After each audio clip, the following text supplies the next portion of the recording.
seseorang yang ingin melaksanakan ibadah haji harus benar-benar punya kesadaran tentang kematian dirinya yang lama, yaitu kematian diri yang dibentuk oleh status sosial ke dalam kehidupan yang baru.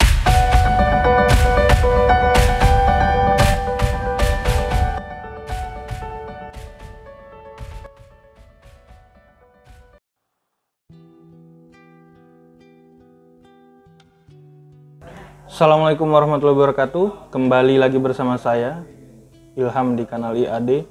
Masih dalam pembahasan mengenai buku Ali Syariati. Kali ini kita akan membahas tentang pemaknaan simbol-simbol dalam ritual ibadah haji.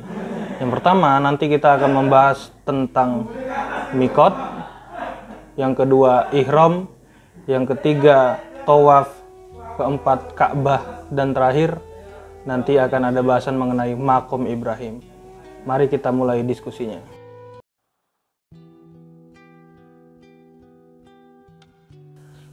Ya, mikot ini adalah batas di mana ibadah haji akan dimulai. Menurut Syariati, mikot ini adalah lambang pemakaman atau lambang kuburan bagi manusia yang akan melaksanakan ibadah haji.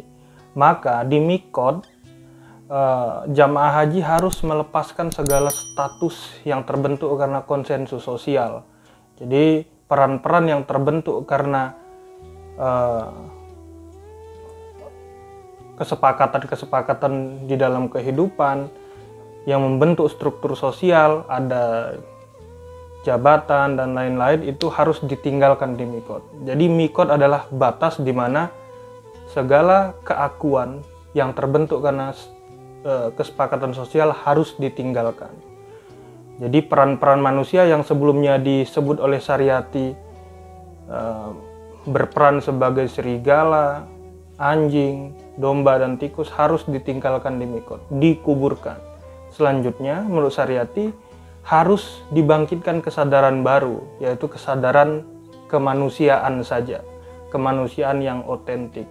Itulah kenapa dalam mikot seseorang yang ingin melaksanakan ibadah haji harus benar-benar punya kesadaran tentang kematian dirinya yang lama, yaitu kematian diri yang dibentuk oleh status sosial ke dalam kehidupan yang baru. Jadi ada kebangkitan kemanusiaan baru selain kematian status sosial. Nah, dengan status yang baru ini, manusia hanya menjalankan apa yang diinginkan oleh Allah Subhanahu wa Ta'ala sebagai pencipta. Itulah mikot menurut Ali Syariati.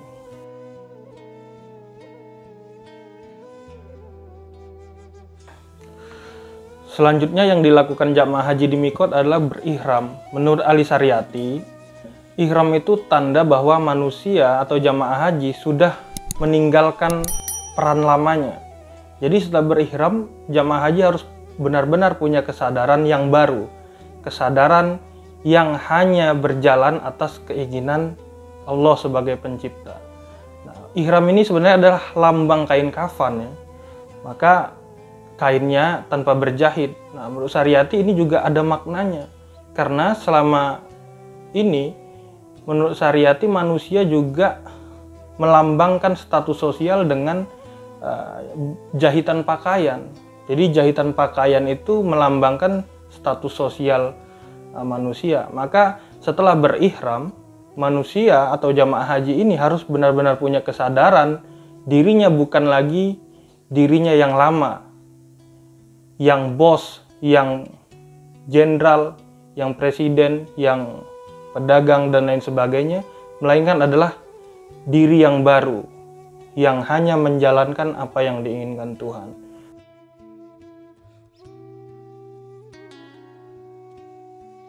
Yang selanjutnya adalah tawaf. Tawaf itu menurut Syariati adalah fase di mana manusia bersalaman, bertemu dengan Allah, meminta izin untuk memasuki apa yang diinginkan oleh Allah. Maka tawaf itu kan simbol muslimin sejati menurut Syariati, karena ada gerakan yang konstan dan disiplin. Nah, Syariati juga mengatakan bahwa tawaf itu ada rumusnya ya. Rumusnya yang pertama adalah ketidakberubahan. Ketidakberubahan itu dilambangkan dengan Ka'bah sebagai poros. Selanjutnya ada gerakan, di mana di sini menggambarkan bahwa seorang muslim harus bergerak, tidak boleh hanya berserah diri. Selanjutnya ada konstan, ada variabel konstan di sana. Jadi ada poros sebagai simbol ketidakberubahan, ada gerakan yang disiplin dan konstan. Itu melambangkan muslim sejati menurut Saryati. Jadi dalam kehidupan manusia itu siogianya adalah melakukan gerakan terus-menerus, bekerja dan lain sebagainya, tapi tidak lain tidak bukan hanya untuk Allah Subhanahu wa taala, yang disimbolkan dalam tawaf itu sebagai poros.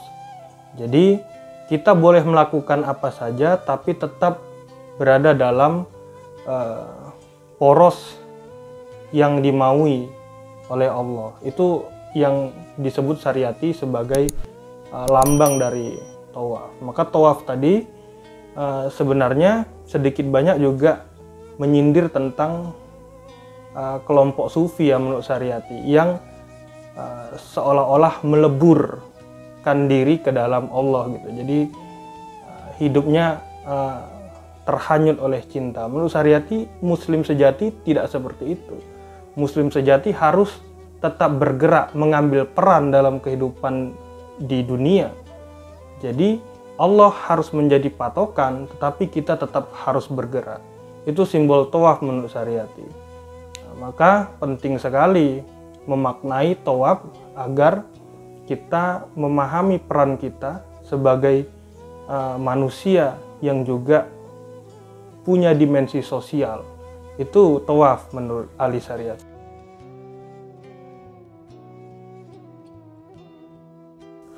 Selain itu, dalam tawaf itu tentu yang menjadi sentral adalah Ka'bah.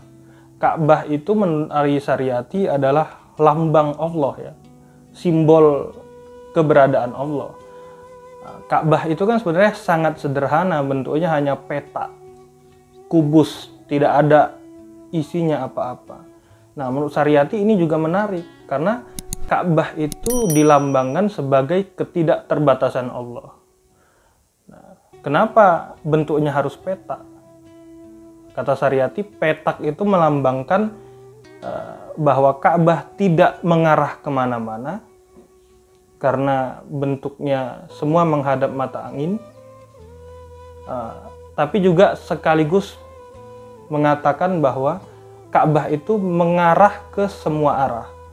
Jadi tidak mengarah kemana-mana sekaligus mengarah kemana-mana. Begitu kata Saryati.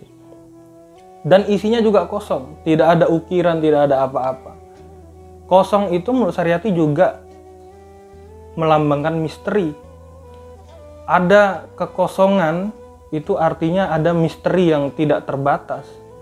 Sebagaimana Allah yang tidak terbatas misterinya. Nah, oleh karena itu menurut Saryati, memaknai Ka'bah ini harus menggunakan pendekatan pemaknaan simbol. Jadi Ka'bah itu bukan Allah, tapi Ka'bah melambangkan Allah, melambangkan ketidakterbatasan yang sangat sulit untuk didefinisikan. Nah, kalau berisi mungkin isi itu bisa dimaknai dengan jelas, tapi karena kosong, nah kekosongan itu menjadi lebih misterius. Nah, maka Ka'bah harus dimaknai secara simbolik, jadi bukan dengan pemaknaan yang konkret. Seperti itu menurut ahli Saryati.